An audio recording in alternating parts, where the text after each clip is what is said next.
In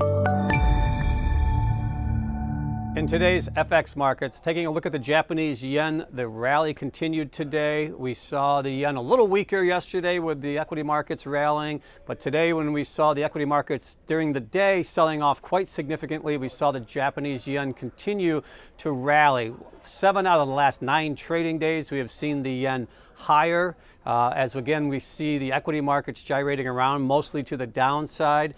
But nonetheless, we continue to see the repositioning in the currency markets, kind of anticipating some of the price movement that we're seeing in other parts of the market.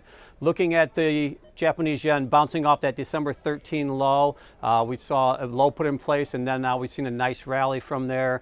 Some shifting dynamics when you look at what's going on in the marketplace. Certainly the equity volatility is playing into the pricing of the currencies, and that's to some degree helping to support the Japanese yen. I do believe that what we saw in the last few days is a fact of the matter is some safe haven type of trade environment where we see the Japanese yen rallying on any significant weakness in the equity markets. I do want to point out this afternoon we saw a very significant rally in the U.S. markets near the close, put a little bit of pressure on the Japanese yen, brought it off of its recent highs. However, it still was higher on the day.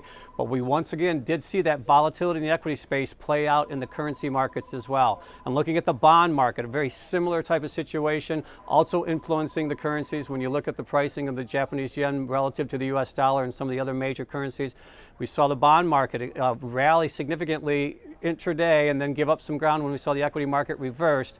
And therefore, we saw the 2-year note go to session lows for the fall. And we saw the 2-year note get down to a level of 2.548 for the yield. So we saw some significant pressure intraday. We did see that yield pick up a little bit on the close when we saw the equity markets recover. The yen gave up a little ground, but still stronger on the day. And once again, 7 out of the last 9 trading days, we've seen the yen higher.